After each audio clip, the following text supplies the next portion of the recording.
Hey, this is John-Angus MacDonald. I am the lead guitar player, songwriter, founding member, sometimes producer of the Trews, a Canadian band that's been kicking it for about 15 years north of the border and in other parts of the world. We're down here in Chicago on our Civilianaires tour. That's an album we put out in September, our 6th studio album, and we've been touring it since it came out in September, and that brings us to Chicago, the great city of. All right, so we just got off the road in Canada through the coldest winter we've ever had, which is saying something when you're coming from Canada. And we were on the big tour bus because we were playing in bigger venues up north of the border. And we nearly froze to death because the bus, I think, was made in like Florida and was not equipped to combat that kind of temperature. And I only say that as a irrelevant aside because we are here in Chicago in our lovely 12-passenger GMC with trailer. This is how we're getting around these days. So here we are in shotgun, which is the ever present battle in every band that I know of, but who gets to sit here, because it comes with a lot of responsibilities. You have to navigate, you have to keep the driver awake, which is a big one, through all kinds of fascinating tales that everybody's heard way too many times to find fascinating. And we listen to music. Actually, you know what? A band full of musicians, a group of musicians traveling around, it's really hard for everybody to agree on one thing, especially a band that's been around for, we've been playing together for 15 years, a very long time. And so we've often resorted to a headphone rule where everybody just put your headphones in, listen to whatever the hell you want, or we listen to a podcast because you can't really go wrong. As long as everybody finds the subject interesting, then we can listen to a podcast and while away the hours while we're cruising down the highway. Nothing too extraordinary that most people probably haven't heard of, but obviously WTF, Mark Maron, the Joe Rogan podcast. I like the Ezra Klein show if you're looking for news and current events. The Conan O'Brien Needs a Friend podcast is really, really funny if you're looking for celebrity interview that's also hilarious. Oh, stand-up comedy, too. That's another thing we all can super agree on. We'll listen to a Dave Chappelle or a George Carlin or anything like that. That's great for late night rides because it keeps you alert and in high spirits and in good moods. So, number one, air fresheners. We have 9 guys with us on this tour between our band and our crew in a 12-passenger van, so it can get a little stinky. So we've got several lying around. Look at that. So this, I'm going to unplug it so it shuts up. This goes into your lighter socket so that you can have power if you want to charge a laptop or watch a movie, which people do often. Also USB, which is essential because iPhones only last half a day for some reason. This one is pretty nifty. I don't know if you can see this, but because this van is like a bit of a pre-Bluetooth enabled vehicle, this actually broadcasts a Bluetooth signal into the radio so you can play stuff from your phone, like a podcast or a comedy record or music or whatever. Beverages, got to make sure those bladders stay full and you stop every 20 minutes. So you got coffee and Diet Coke and vitamin water, old Subway sandwich garbage. Other than that, I think it's a pretty standard touring van. But, let me see what's in here. Oh, look at this.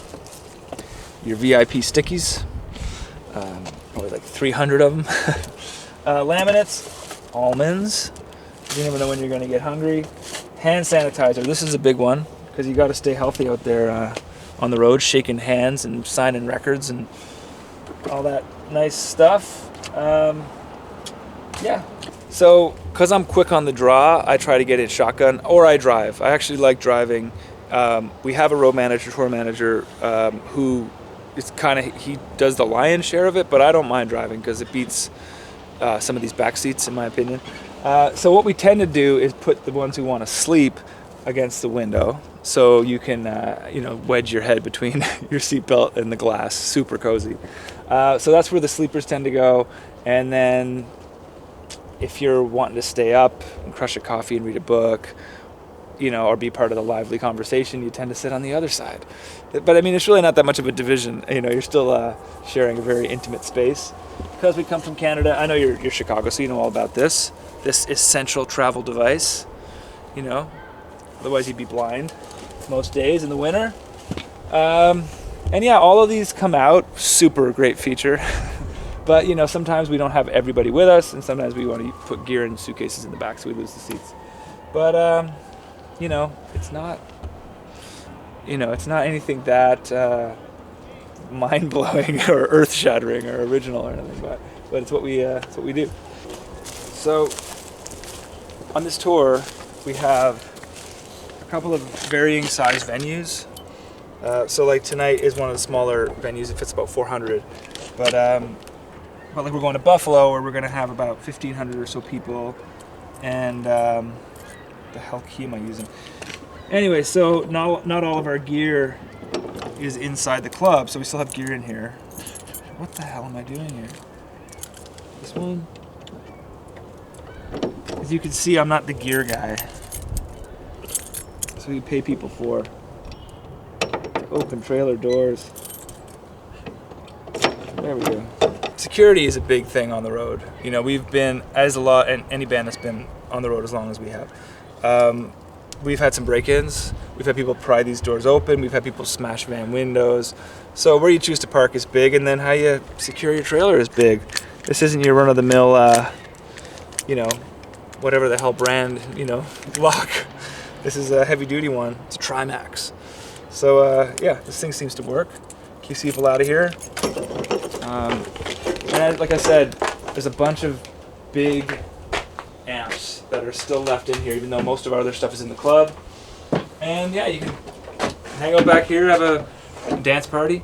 Sometimes if the dressing room is no good at a club, like it's just maybe 3 bands in it or something like that, or maybe it's just not even big enough for all the bands on the bill, we'll just come out here if it's empty and just, if it's the summer, and just get changed and do our thing out here, which again, not very glamorous, but does the trick.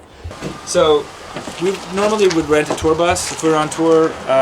We have down here in the States from time to time as well. Mostly in Canada we tour by bus, and they insist that you rent a trailer from them for insurance, so this stuff just stays home. But yeah, it's like I said, we just did that for 2 months, lived on a bus, which is an okay way to live. It's kind of like living on a submarine, where you only come up for oxygen at the shows and you get back in, and you lose all track of time and space and day and night and all that kind of stuff. But I'm not going to complain, because it's either the bus or it's this thing, so I'll take the bus over that. All right, well, that was our bus invasion. Thanks for joining us and checking it out. Like I said, I'm John-Angus. The band is called the Trews. We can be found on all social media platforms. If you just Google the Trews, Trews, we're the first thing that's going to pop up, because there's not a lot of other things called Trews. Our website is thetruesmusic.com if you want to check out tour dates, links to merch, links to music, all that kind of stuff can be found online. And we're out doing a tour on supporting our 6th album, Civilianaires, and we're glad to be here on the Bus Invaders show.